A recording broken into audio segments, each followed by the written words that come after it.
BTC accord जानायनि सिगां जाय बिथांमोना BTC आव दं बिथांमोना गासैबो BTC बासि होननानै बुंदों हाग्रामा महिलारि बिथाङा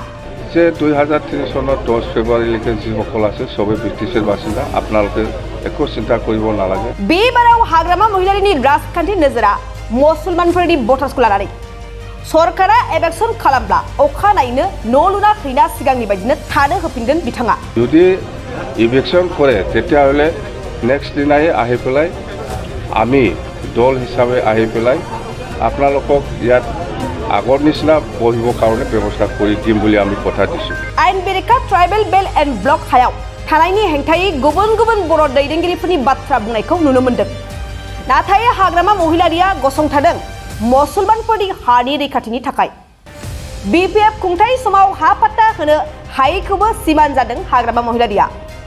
फिन बेबाराव सरकाराव फैफिनब्ला हा पाट्टाखौ रानना होगोन होनना खोथा होदों बिथाङा যোৱা 15 বছৰত আমি দিব পৰা নাছিলোঁ এতিয়া আমি চৰকাৰ আহিলে ফৰেষ্ট হওক বা এইফালে কি কয় এইটো প্লেন জাগাতে হওক আমি সবকে মাটিৰ পাট্টা দিয়াৰ ব্যৱস্থা আমি কৰিম थारैनो बिथांनि बुंनाय रावफोरा फैगौ MP बिसायख'थिनि थाखाय राजखान्थियारि रावल'सो नङाथ' दिनै हरखाब हाग्रामा महिलारिया एबेक्सननि नर्थ इस्ट होनाय चिरां जिल्ला आस्राबारि ओनसोलाव थांनानै रायजोफोरजों सावरायहैदों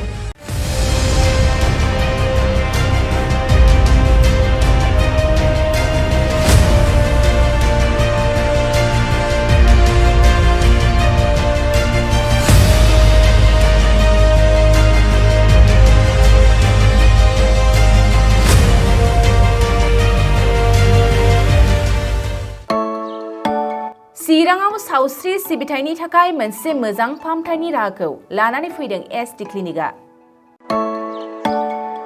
आथिखालाव सुबुंनि देहायाव नुजाथिबाय थानाय डायबिटिस बेरामनि थाखाय मोजां फाहामथाय होयो SD क्लिनिकआ चिरां जिल्लानि SBI काजलगाव ब्रान्चनि लांगोनायाव फसंनाय